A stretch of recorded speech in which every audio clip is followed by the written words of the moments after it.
Hi, it's me again with Corel tips and tricks. Both these were created with the Symmetry tool. And it's really something you can't contour with all this stuff. So let's just open a new page and I'm going to get the Symmetry tool. I'm going to go up to Object Symmetry, which I don't really remember when it started, probably X8.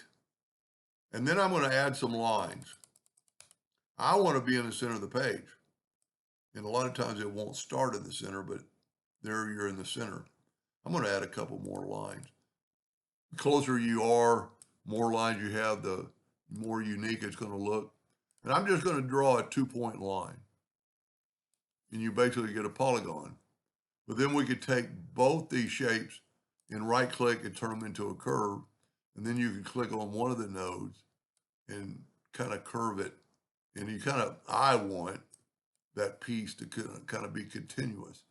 Now, what I've kind of just found out today, hit the plus key on the keyboard, and this is where if I could turn this perfectly, it might even work better.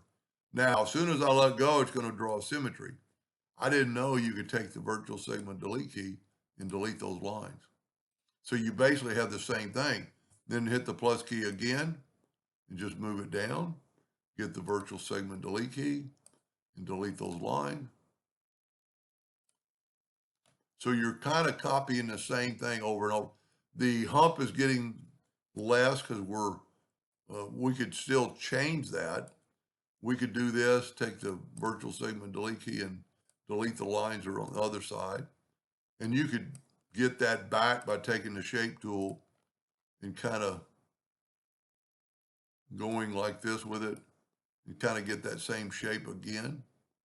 But it doesn't have to be perfect. But this is something that really won't contour.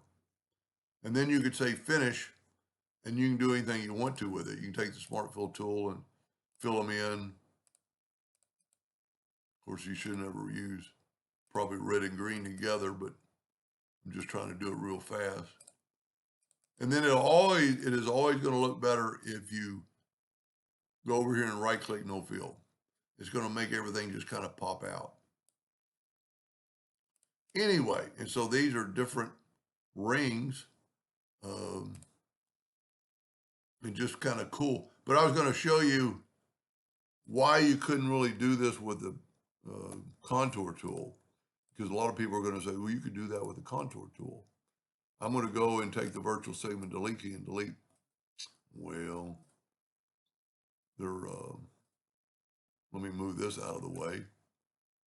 Well, go up to object, break the curve apart, and then you can move that over. So that's what we want. Let's hit P.